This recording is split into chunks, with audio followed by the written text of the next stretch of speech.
स्वागत है दोस्तों आप सभी का आज की इस वीडियो में।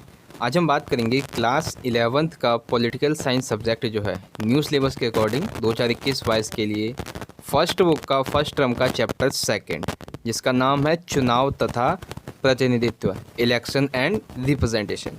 तो इस चैप्टर के जो most important MCQ question answer हैं वो हम सभी आज की इस वीडियो में देखने वाले हैं। तो चलिए वीडियो को स्टार्ट करते हैं। वीडियो स्टार्ट करने से पहले हमारे टेलीग्राम ग्रुप का Telegram group, Instagram account, Twitter handle और फेसबुक पेज का लिंक आपको डिस्क्रिप्शन बॉक्स में मिल जाएगा। अगर आप चाहें तो वहाँ पे हमें फॉलो कर सकते हैं। चलिए क्वेश्चन को देखते हैं। सबसे पहला प्रश्न, चुनावी दौड़ में जो प्रत्याशी अन्य प्रत्याशियों के मुकाबले सबसे आगे निकल जाता है वही विजेता होता है। इसे क्या कहते हैं? यानी कि एक चुनावी प्रणाली की परिभाषा है। वो चुनावी प्रणाली क्या है वो यहाँ पे बताने हैं। आपके ऑप्शन है first past the post system, एक दलीय व्यवस्था, प्रत्यक्ष व्यवस्था, इनमें से कोई नहीं। तो इसका जो सही आंसर है वो है आंसर फर्स्ट। ठीक है, कि चुनावी दौर में जो प्रत्याशी अन्य प्रत्याशियों के मुकाबले सबसे आगे निकल जाता है वही विजेता रहता है। तो इस प्रणाली को कहते हैं first past the post system. Second question है, उसी से संबंधित है। इसी को दूसरी तरीके से भी पूछा जा सकता है कि फर्स्ट पास्ट द पोस्ट जो प्रणाली है इसमें वही प्रत्याशी घोषित किया जाता है। अब इसमें बताना है कौन सा सर्वाधिक संख्या में मत अर्जित करने वाला, 50% से अधिक मत हासिल करके प्रथम स्थान पर आता है, चुनाव क्षेत्र में अन्य उम्मीदवारों से ज़्यादा मत हासिल करता है, देश में सर्वाधिक मत प्राप्त करने वाले सदस्य को। तो इसका सही आंसर है 50% से अधिक मत हासिल करके प्रथम स्थान पर आता है। ठीक है, उसे विजेता घोषित किया जाता है। तो ऑप्शन सेकंड सही है। क्वेश्चन नंबर 3 देखिए, निम्नलिखित में से कौन सा तर्क सार्वभौम वयस्क मताधिकार के विरुद्ध है? यानी कि आप ये बताया जा रहा है कि ऐसा कौन सा तर्क है जो सार्वभौमिक वयस्क मताधिकार के विरुद्ध है। यह एक लोकतांत्रिक अधिकार है, सही है। यह राजनीतिक समानता सुनिश्चित करता है, सही है। फोर्थ है, यह लोगों को राजनीतिक रूप से जागृत करता है, सही है। ऑप्शन जो थर्ड है, यह चुनावों में भ्रष्टाचार को बढ़ावा देता है, ये गलत है। क्योंकि चुनावों में भ्रष्टाचार तो किसी भी तरीके से फैलाया जा सकता है। जो नेता लोग होते हैं वो बूथ को कैप्चर करके या फिर रिश्वत वगैरह देके यहाँ पे चुनाव में भ्रष्टाचार कर सकते हैं, लेकिन एक वयस्क मताधिकार यहाँ पे भ्रष्टाचार फैलाता है, ये बात गलत है। ठीक है, आगे देखिए क्वेश्चन नंबर 4 है, सर्वाधिक मत से जीत की प्रणाली की इनमें से कौन सी विशेषता नहीं है? आपके ऑप्शन है, यह सरल है उन मतदाताओं के लिए जिन्हें राजनीति एवं चुनाव का ज्ञान नहीं है, सही है। सेकंड है, चुनाव के समय मतदाताओं के पास एक स्पष्ट विकल्प होता है कि वो किसे चुन सकते हैं, सही है। इसमें प्रतिनिधि जनता के प्रति जवाबदेह होते हैं, ये भी सही है। एक निर्वाचन क्षेत्र से कई प्रतिनिधि चुने जा सकते हैं, ये गलत है क्योंकि ऐसा समानुपातिक प्रतिनिधित्व प्रणाली में होता है। ऑप्शन फोर्थ जो है, एक निर्वाचन से कई प्रतिनिधि नहीं बल्कि एक निर्वाचन क्षेत्र से एक ही प्रतिनिधि चुना जा सकता है। ठीक है, क्वेश्चन नंबर 5 देखिए, भारतीय चुनाव प्रणाली में कौन कौन से सुधार करने की आवश्यकता है? ठीक है, आपको ये बताना है। तो सबसे पहला है, सर्वाधिक जीत प्रणाली के स्थान पर समानुपातिक प्रतिनिधित्व प्रणाली अपनाई जानी चाहिए, सही है। संसदीय एवं विधानसभाओं में 1/3 सीटों पर महिलाओं का चुनाव किया जाना चाहिए, सही है। चुनाव प्रचार एवं आदर्श चुनाव आचार संहिता का कड़ाई से पालन किया जाना चाहिए। चुनाव प्रचार में जाति एवं धर्म का प्रयोग प्रतिबंधित होना चाहिए। चुनावों में धन के प्रभाव पर नियंत्रण होना चाहिए। फौजदारी मुकदमों वाले की उम्मीदवारी जो है वो रद्द कर देनी चाहिए। तो भारतीय चुनाव प्रणाली में उपरोक्त सभी सुधार करने की हमें आवश्यकता है, जो कि कहीं ना कहीं वर्तमान में किए जा रहे हैं, लेकिन अभी पूरी तरीके से चुनाव आयोग जो है वो इन्हें नहीं ढाल पा रहा है। ठीक है, तो भारतीय चुनाव प्रणाली में उपरोक्त सभी सुधार करने की आवश्यकता है। यहाँ पे आपका 4 नंबर का एक प्रश्न भी तैयार हो गया कि भारतीय चुनाव प्रणाली में कौन कौन से सुधार करने की आवश्यकता पड़ती है। क्वेश्चन नंबर 6 है, समानुपातिक प्रतिनिधित्व प्रणाली की इनमें से कौन सी विशेषता नहीं है? ठीक है, यहाँ पे देखिए, समानुपातिक प्रतिनिधित्व किसी बड़े भौगोलिक क्षेत्र का एक निर्वाचन क्षेत्र मान लिया जाता है, सही है। दूसरा है, मतदाता प्रत्याशी को वोट देता है। तीसरा है, पूरा का पूरा देश एक निर्वाचन क्षेत्र गिना जा सकता है, सही है। फोर्थ है, एक निर्वाचन क्षेत्र से कई प्रतिनिधि चुने जा सकते हैं, ये भी सही है। ऑप्शन सेकंड जो है कि मतदाता प्रत्याशी को वोट देता है, ये गलत है। ये है सर्वाधिक मत से जीत की प्रणाली की विशेषता।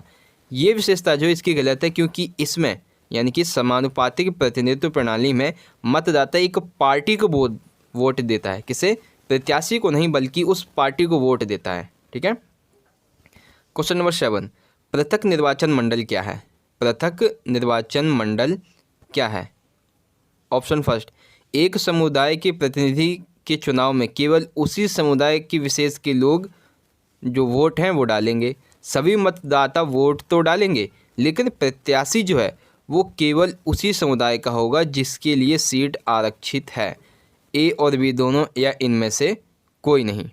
अब यहाँ पे देखिए, जो ऑप्शन हमारा सेकंड है कि सभी मतदाता वोट तो डालेंगे, लेकिन जो प्रत्याशी है वो केवल उसी समुदाय का होगा जिसके लिए वह सीट आरक्षित की गई है। तो ऑप्शन सेकंड सही है।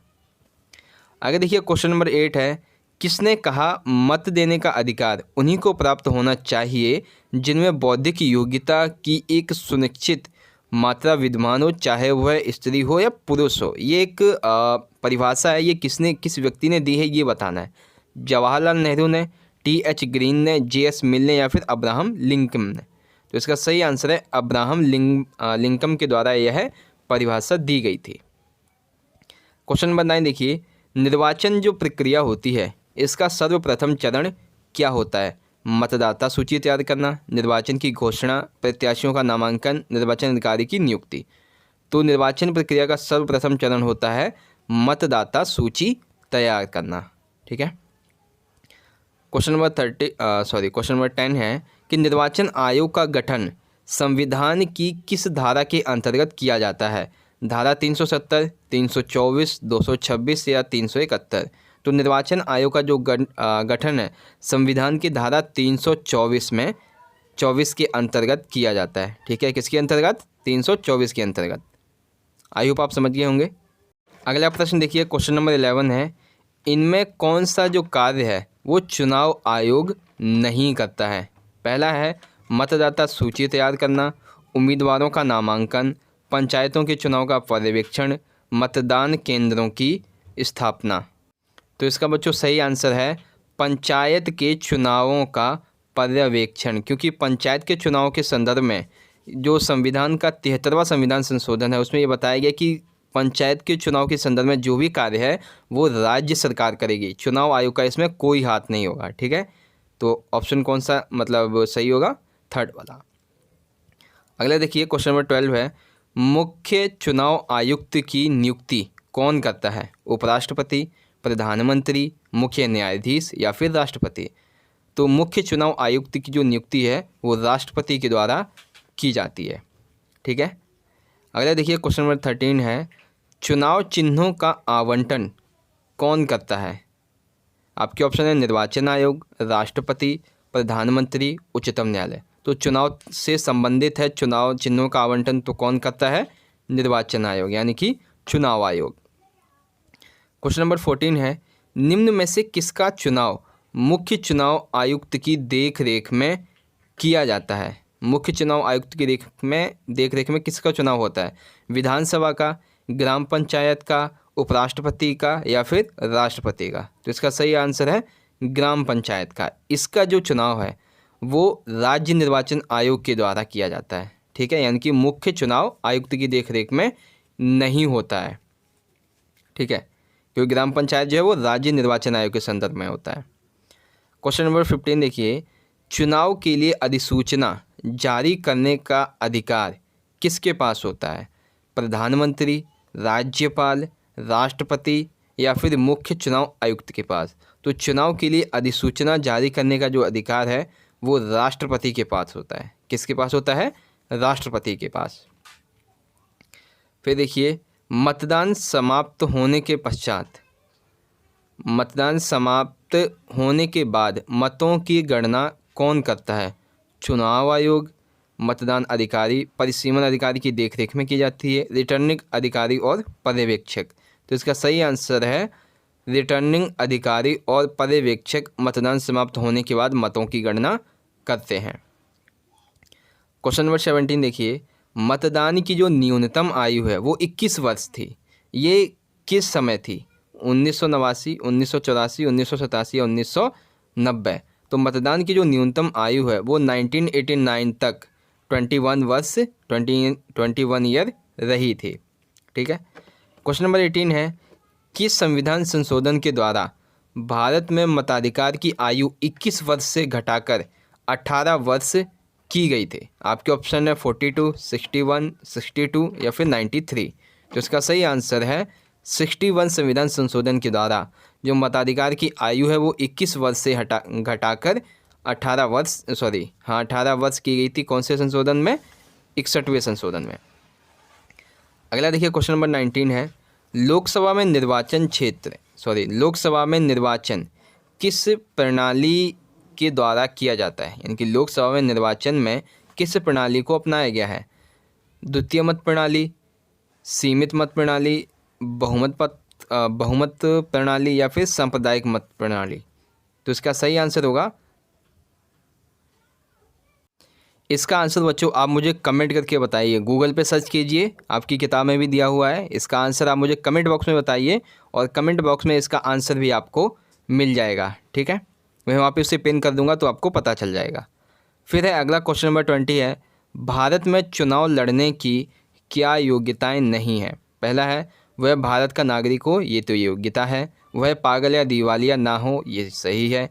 किसी भी अपराध में अभियुक्त ना हो, ये भी सही है। उसकी आयु 30 वर्ष हो, ये गलत है, क्योंकि भारत में चुनाव लड़ने की आयु 30 वर्ष नहीं बल्कि उससे अधिक है। ठीक है, तो यहाँ पे हमारा क्वेश्चन नंबर 20 भी ख़त्म होता है। और स्थानीय शासन से जुड़े यही कुछ इंपॉर्टेंट प्रश्न थे जिसके बारे में आपको बताना था, और आई होप आपको समझ में भी आ गया होगा।